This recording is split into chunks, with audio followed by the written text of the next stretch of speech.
ده البنات اشطر من الولاد بكتير يا جماعه. زي دي ولا لا؟ 16 17 20. ما شاء الله انتوا الاثنين في نفس اللحظه يعني. ماتش مولع نار والله العظيم يا جماعه. الماتش ده قوي بشكل مش طبيعي. ليه؟ انتوا الاثنين غلطوا نفس الغلطه. واهلا وسهلا بيكم في حلقه جديده من الموسم الاول لاولمبياد شارع العلوم. وفي حلقه النهارده زي ما انتم شايفين معانا بنتين بيمثلوا بنات مصر الجمهوريه. ندعي لهم كلنا بالتوفيق ان شاء الله، ربنا يكرمهم يا رب ويجيبوا اعلى النتائج في الثانويه العامه. وزي ما انتم عارفين فقرات البرنامج هو 5، وكل فقره ليها حساب عدد نقط معينه. وكلكم دلوقتي بقيتوا عارفين ان اول فقره عندنا في برنامج اولمبياد شارع العلوم هي فقره المزاد.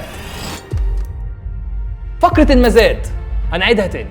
هسال سؤال، انتوا الاثنين تبقوا جاهزين ان انتوا تقولوا اكبر عدد من الاجابات في اقل من 30 ثانيه. تمام؟ هل حد عنده اي مشكله؟ نبتدي فقره المزاد. رحمه جاهزه؟ جاهز. رغد تمام. هتكسبي ولا تخسري؟ الله اعلم. وانتي؟ الله اعلم. طب لو كسبتي هتعملي ايه؟ مش عارف. وانت لو كسبتي هتعملي ايه؟ لسه ما قررت. لسه ما قررتيش. هنشوف مين اللي هيكسب النهارده. ونبتدي اول فقره معانا في اول سؤال في المزاد ما بين رحمه ورغد. وسؤال المزاد الاول بيقول: تقدر تقولوا لي كام كاشف كيميائي او دليل كيميائي في 30 ثانيه؟ 3 4 5 6 7 8 في اكتر على فكره. 9. 10 لا خليها تقول. 10. رحمه اخذت اول مزاد في الحلقه. اتفضلي يا رحمه بعد ما اقول 3 2 ثانيه. HCl H2SO4 BaCl2 ازرق بروموسيمول مثال برتقالي عباد الشمس فينولفثالين AgNO3 CaOH2 CuSO4 لا مائية. واقدر اقول ايه تاني؟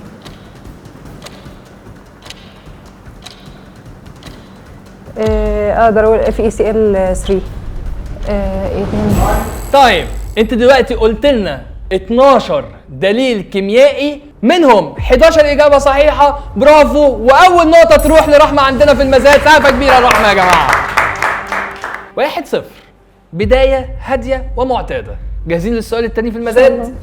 تقدروا تقولوا لي اكبر عدد من الكميات الفيزيائيه التي تقاس بالأم؟ بالأم ايوه. 3. 4 هم 4 بس. في اكتر. لا هم 4. ندي المزاد لرحمه. رحمه تاخد المزاد الثاني. اتفضلي. 3 2 ار خارجيه، ار اللي هي في الدايره، XL XC مقاومه داخليه للبطاريه، المعوقه الكليه. عايزه تكملي؟ عايزه تكملي؟ هتكتفي بالخمسه دول؟ نستنى ال 30 ثانيه يخلصوا. مقاومه الاسلاك. هو كل دي حاجة مختلفة؟ لا هم دول قالتهم الخمسه اللي فاتت مختلفه، لقيتها دي مش مختلفه. 5 في 30 ثانيه. رحمه قالت 5 اجابات صح واجابه صحيحه، والنقطه الثانيه تروح لرحمه. سقفه كبيره دي يا جماعه. 2-0. واتعلمنا من الدرس، محدش بيكسب من الاول. نروح لاخر سؤال في المزاد. والسؤال بيقول: مين فيكم يقدر يقول لنا اكبر عدد من الغازات في 30 ثانيه؟ 5. هم كتير جدا. انا لو زودت عن اللي انا قلتهم، يعني عن ال6 او 7 بتاخدي نقط اكتر. 8 10 11 12 13 ايوه اسخنوا. 14 فيها كتير. 15 زايدي ولا لا؟ 16 17 20. اوه بدأت تسخن. قولي. تمام. وتالت سؤال عندنا في المزاد يروح لرغد. رغد قول لنا وسمي لنا 20 غاز في 30 ثانية. سمي الله وابتدي بعد ما اقول 3 2. هيليوم، هيدروجين، نيون، أرجون، زينون، رادون، كلور، بروم، فلور، ميثان، إيثان، بروبان، بيوتان، 2 ميثايل بروبان، إيثين، بروبين، إيثاين، بروباين، غاز كلوريد HC، غاز كلوريد الهيدروجين، غاز HBr، غاز HI، BR2، BR. قالت كام واحد؟ انا عديت معايا 20 بالظبط. اجابه صحيحه يا رغده. وعشان قلت 20 اسم في 30 ثانيه على قوانين البرنامج هتاخدي نقطتين، بقت النتيجه 2-2، كل 10 بنقطه. وبكده انتهت اول فقره عندنا، فقره المزاد. نقطتين لرحمه، نقطتين لرغد، وتحيه كبيره ليهم يا جماعه. ونجهز للفقره الثانيه معانا في حلقه النهارده. الفقرة التانية فقرة خمن. رحمة ورغد كل واحدة فيهم هترفع صورة للتانية زي ما انتم متعودين عليها في كل انواع البرامج الترفيهية، بس المرة دي هي من المنهج، وانتوا الاتنين هتسألوا بعض اسئلة بيبتدي بهل واجابته او لا. معاكوا 5 ثواني عشان تسألوا السؤال، والفقرة مدتها دقيقتين وممكن تطول شوية لو لقينا ان انتوا قربتوا، لكن لو ما قربتوش من النتيجة انتوا الاتنين بتخسروا. ودلوقتي تقدروا ترفعوا الصورة في وش المتسابق اللي قصادكم. اتفضلوا. جاهزين؟ مين يبتدي السؤال؟ عادي. هي اللي كانت بتبتدي مزاد المرة اللي فاتت، انت اللي هتبتدي أول سؤال. اتفضلي يا رحمة. باب ثالث. باب ثالث. هل قانون ثابت؟ هل هو له علاقة بالحمض؟ بالحمض؟ طب هل ده ثابت التأين؟ لا. هل ده البي اتش؟ لا. هل ليه علاقة بتركيز حمض أو قاعدة؟ هل ده تركيز الهيدروجين؟ لا. كي ايه؟ لا.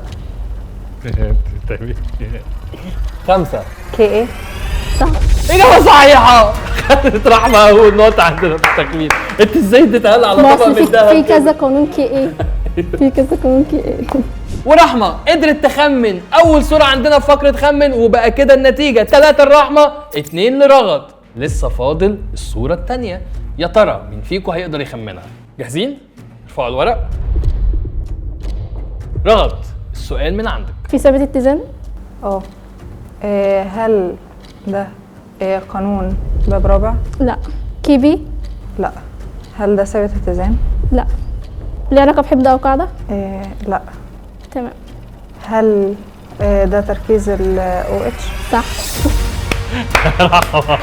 يا رحمة، ده البنات أشطر من الولاد بكتير يا جماعة. وفي الفقرة دي رحمة قدرت تخمن الصورة صح، والبنات أسئلتهم كانت أحسن من الولاد بكتير. وبكده رحمة أخدت النقطة التانية. 4 رحمة 2 رغد. تحية كبيرة ليهم يا جماعة.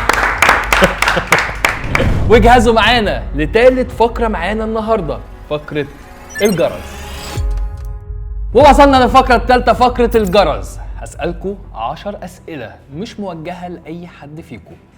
اللي هيدوس على الجرس الأول هو اللي هياخد الإجابة، بس لو اتأخر فيها وعديت عليه هروح اخد الإجابة من الشخص التاني. لو هو جاوبها صح هياخد النقطة، وبرضه لو انت جاوبت غلط هاخد إجابة الشخص التاني. لو هو جاوبها صح هو اللي هياخد النقطة.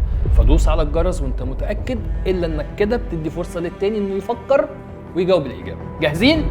وأول سؤال معانا في فقرة الجرس، والسؤال بيقول: سلك يمر به تيار لداخل الصفحة وموضوع في مجال مغناطيسي لليمين، ما اتجاه القوة المؤثرة عليه؟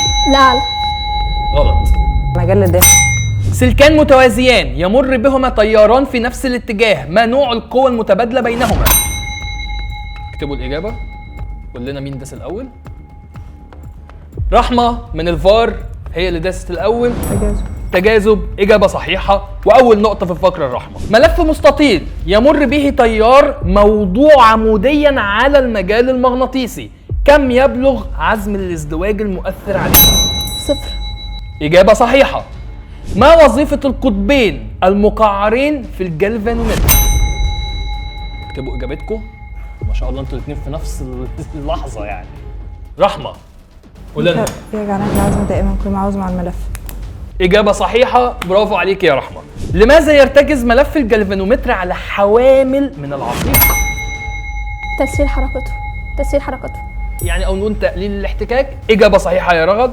كيف يوصل مجزء التيار في جهاز الجلفانيوم؟ توازي. برافو.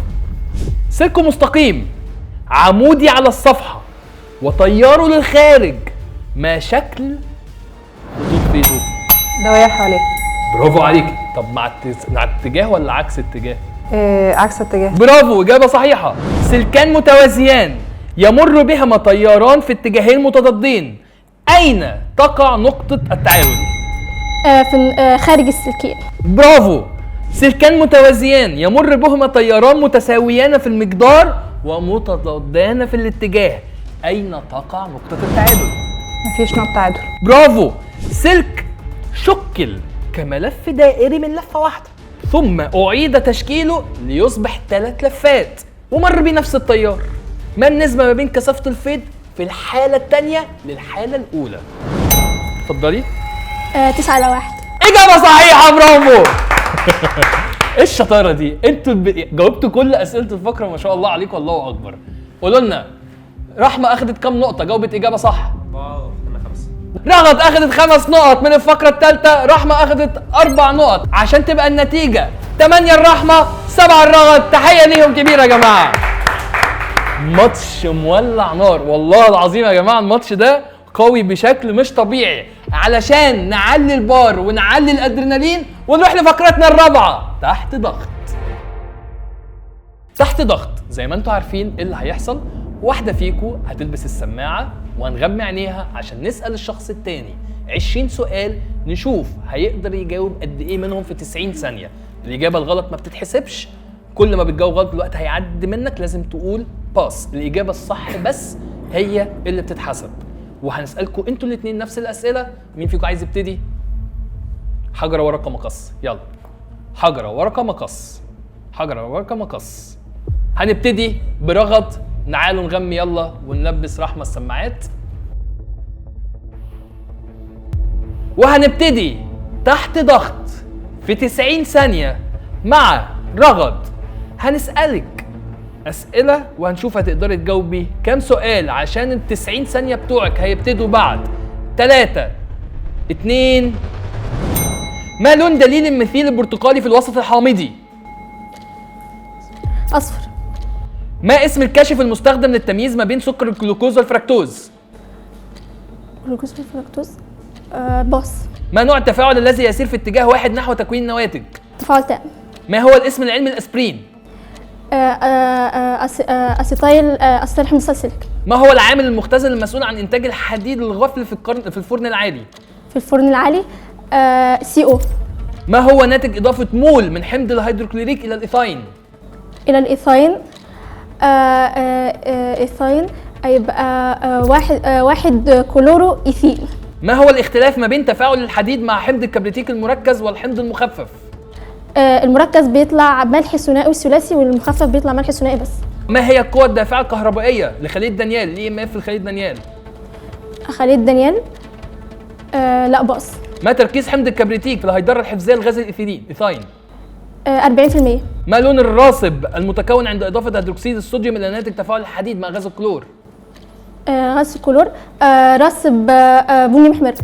كاشف يعطي راصب أبيض مع أناين الفوسفات؟ مع أمينو فوسفات. أنيون الفوسفات أو أناين الفوسفات؟ أنيون فوسفات.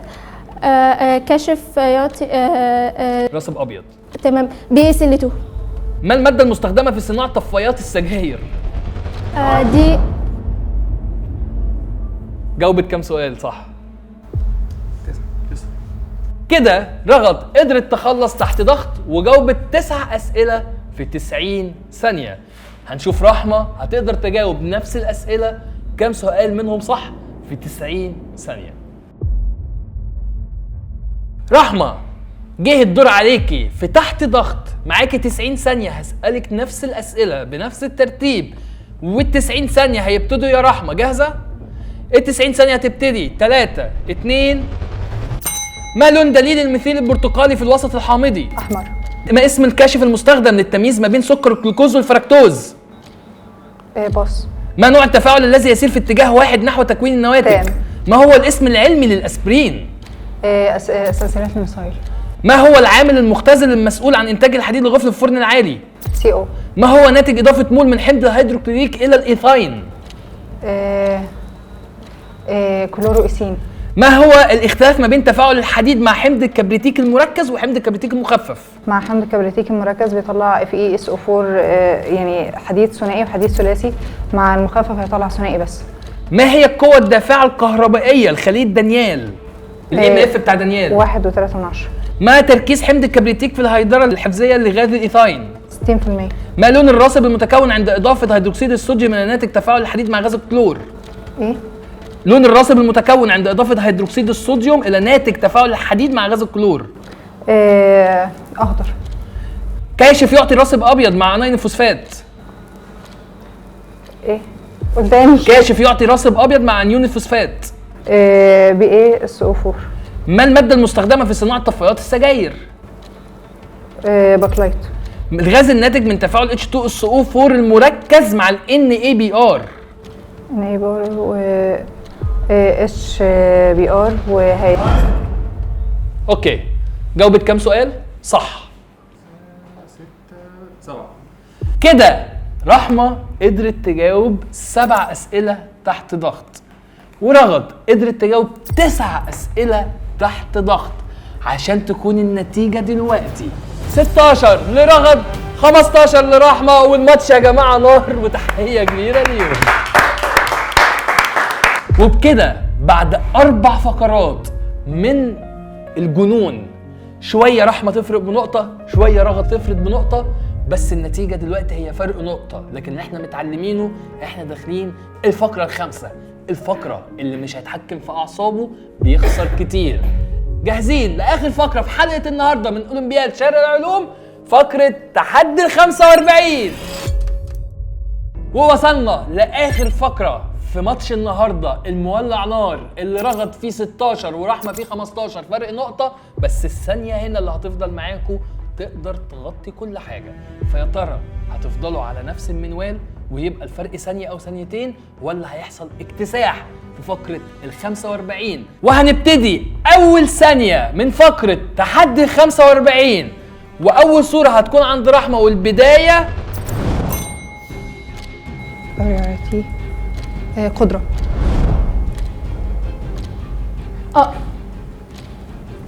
باص.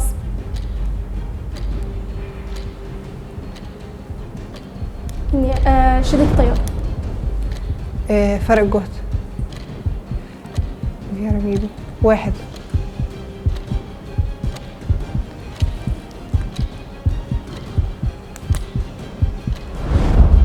باص.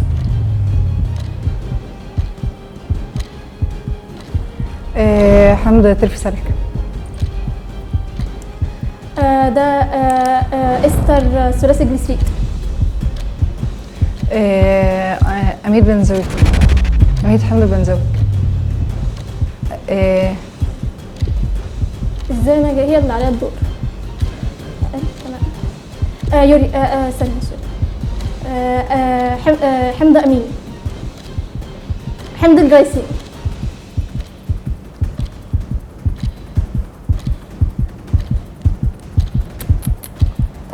باص. لا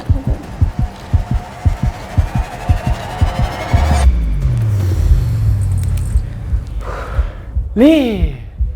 انتوا الاثنين غلطوا نفس الغلطة. انت ازاي ما خدتيش بالك؟ ما خدتش بالي، اصل قالت غلط في المعلش. يعني ظبطتها لما وضحتها. لما وضحتها عملناها. حصل خير، حصل حاسه انه فير؟ خير يعني. فير.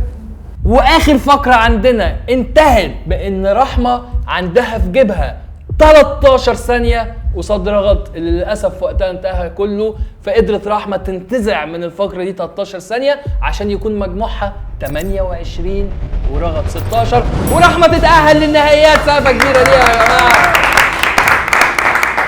وضمنت في جيبها على الأقل 20,000 جنيه، لكن لو كسبت هتاخد 50,000 جنيه. لكن كلكم يا جماعة إن شاء الله أنا هحطلكم في شارع العلوم، خلصوا امتحانات على خير. رحمة جاهزة للماتش اللي جاي؟ إن شاء الله. عارفة هتعملي إيه قصاد محمد خالد؟ إن شاء الله. إن شاء الله. محمد يا خالد اجهز عشان جاي لك وحش كاسر. رحمة يا ترى مين فيكم اللي هيكسب في الحلقة النهائية من أولمبياد شارع العلوم؟